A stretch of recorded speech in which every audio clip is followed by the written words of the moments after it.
Pinamalas ng Police Regional Office 6 ang kanilang makabago at epektibong kakayahan sa mga operasyon sa pagbisita ni Major General Michael G. Samson.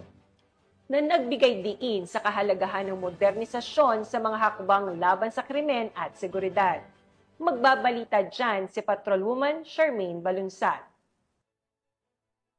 Pinamalas ng Police Regional Office 6 ang kanilang makabagong kakayahan sa operasyon sa pagbisita ni Major General Michael Samson, Commander ng 3rd Infantry Division ng Philippine Army, sa pamamagitan ng serya ng demonstrasyon na gumagamit ng makabagong teknolohiya na nagpapakita ng patuloy na modernisasyon ng mga operasyon ng pulisya sa Western Visayas na ginanap sa Camp General Martin Chupelo B. Delgado, Port San Pedro, Iloilo City. Nito lamang ika-10 ng Nobyembre taong kasalukuyan. Isa sa tampok ng aktibidad ang paggamit ng drone technology na nagpakita ng liksi at kakayahang umangkop sa iba't ibang sitwasyon sa operasyon. Binibigyang diin nito ang mahalagang papel ng mga drone sa mga special weapons and tactic missions sa pagpapataas ng situational awareness, koordinasyong taktikal at real-time intelligence gathering na mahalaga sa tagumpay ng operasyon at kaligtasan ng mga tauhan.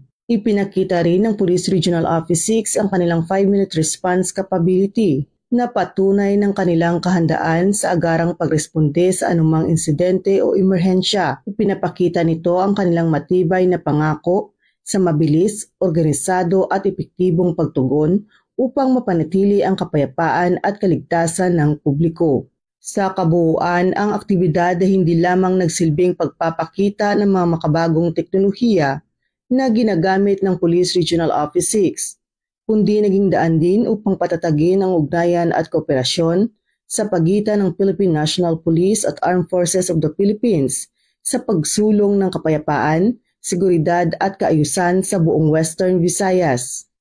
Mula dito sa Western Visayas, ako ang inyong Police News Network correspondent, Patrolwoman Charmaine Balunsat, alagad ng batas, tagataguyod ng Balitang Pulis.